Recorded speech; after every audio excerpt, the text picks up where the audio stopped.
By the time she had finished her ride, the children had awoken from the effect of her spell and realised what trouble they were in. She hobbled over to Hansel. "Dainty morsel," she sneered as she prodded at him with her long spindly finger. "But he is too skinny. Gretel, fetch some raisins and almond sweet. Hansel needs some more to eat." Gretel obeyed, and while the witch pushed the food into Hansel's mouth, Gretel picked up the juniper sprig and desperately tried to put a spell on her. But this only made the witch angry. "I think the time has come to make a meal out of Gretel," she thought. "Come, my child," she squeaked. "Let's see if the gingerbread in the oven is ready."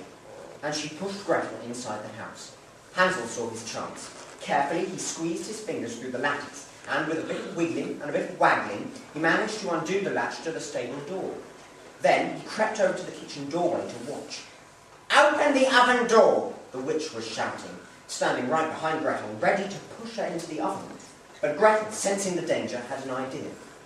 "I don't know what you want me to do," she said, pretending not to understand. "You show me, then I'll be able to do it." The witch impatiently pulled her out of the way. "Stupid girl, like this!" and stood on tiptoe, bending forward as she opened the oven door.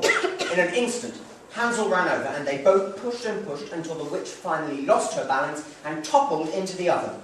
Then they quickly shut the oven door and fell joyfully into each other's arms, waltzing round the kitchen, singing, "Now the oven has a roast, we can boast the witch is toast." Can you hear the 1, 2, 3, 1, 2, 3 of the waltz in the next piece?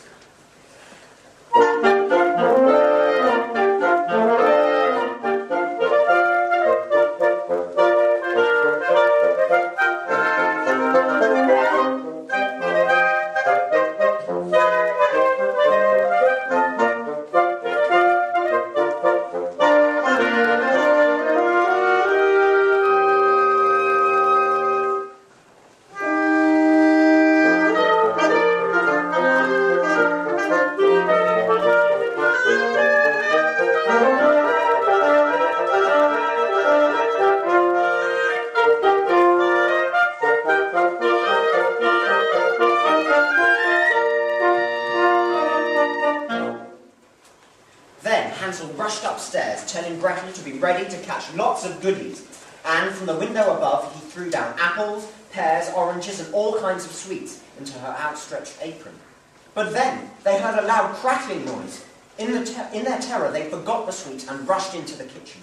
The oven was rocking wildly from side to side, and its flames were burning higher and higher. Then there was an almighty crash, and the oven shot into the air and thundered back down to the ground again in pieces.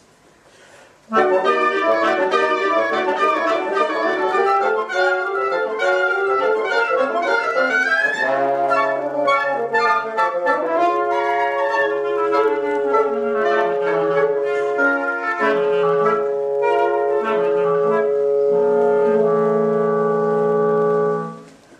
they stared at the blackened space where the oven had been, they gradually became aware of a troop of children standing absolutely still around them. Hansel whispered, "I wonder how they came to be here." Then very soft voices started to come from the figures singing, "We're saved, free forevermore."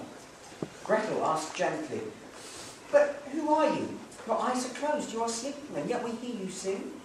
They replied, "If you both touch us once, we will open our eyes." Gretel did so straight away, but Hansel felt he couldn't. "You touch them for me. I don't think I can bear to," he said. And so she did, and one by one their eyes opened, and they smiled. The soft, gentle flow of the next piece of music represents the sleeping children. Listen out for the oboe playing Gretel's part, and the horn playing Hansel's reply.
children who had been caught by the wicked witch and turned into gingerbread.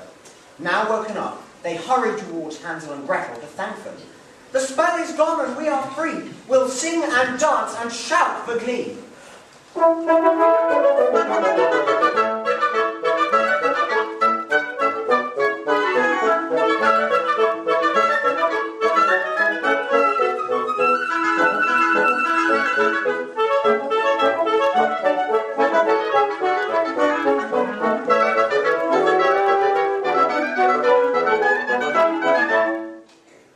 At this moment, the father and mother appeared. They had begun to despair of ever finding their children again, but now they hugged them and wept for joy to find them safe. Then Hansel and Gretel joined with the gingerbread children and danced around the little house, singing, "Hurrah, hurrah, the witch is dead, really dead!"